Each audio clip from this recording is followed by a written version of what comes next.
Hi, I'm Lynn. Welcome to this week's Fit Tip, the biggest first step. A few weeks ago, I had an opportunity to meet one of our members, Bernadette. I was so inspired by her testimonial. Here's her story. I was hopeless, and I didn't think anything would change until the day I walked into Limbrick and joined the Next Step program. It has helped me over the last 3 months. I've lost 33 pounds. I'm not stiff, and I haven't walked on my cane since the day I walked into the gym. There's nothing more to be said than just taking that first step to get rid of the pain, to feel better about yourself. And it's the first step to a new day in your life. So here are 3 tips to help you to take that first step. Tip number 1, change your attitude.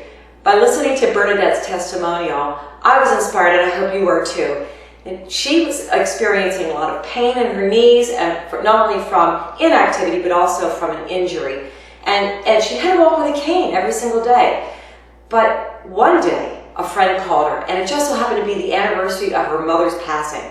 A very sad day for her, but she decided to change her attitude. Instead of going from feelings of helplessness and depression and just feeling terrible about her mother's passing, she decided to change her attitude and focus on something positive. So when her friend invited her to go to the gym with her that day, she said yes. And from that moment, she's never looked back. She was greeted by smiling faces. She was very impressed by how everyone was so anxious to help her, literally to hold her hand every step of the way to make sure she doesn't fail or experience anything negative. So she changed her attitude, and that changed her life.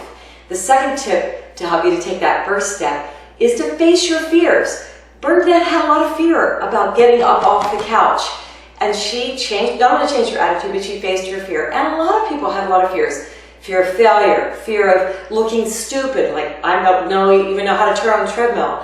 The fear of injury or getting hurt, or maybe perhaps the fear of pain, because sometimes when you haven't exercised for a while, your muscles are going to be a little bit sore, but that's a good pain. That's a discomfort that you want to feel. That means your body is healing. Your body's in the process of going through an amazing transition. And that's what's so fantastic about our human bodies.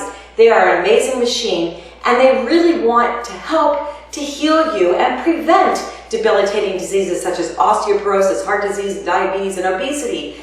So overcoming your fears is an incredible tip to help you to take that first step. The third tip to help you to take that first step is to just do it. It doesn't matter how big or how small that first step is, but just by taking that first step will help you to create momentum. Then you'll take a second step and a third step, and you'll have a perpetual momentum in the right direction. And it doesn't have to be that large of a step. For example, just getting up off the couch and walking out the front door.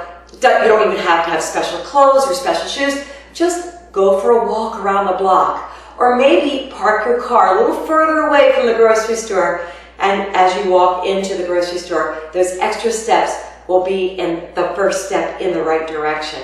So when you're ready, you want to try this with me? I want you to get up off your seat and get up on your feet to take that first step. So let's review what those 3 tips are. Number 1, change your attitude. Number 2, face your fears. And number 3, just do it.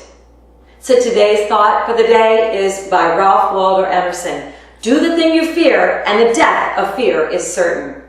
If you'd like this tip, please feel free to pass it on to a friend, family member, or coworker. And if you'd like to see any of my past tips or a text version, please log on to limbricks.com.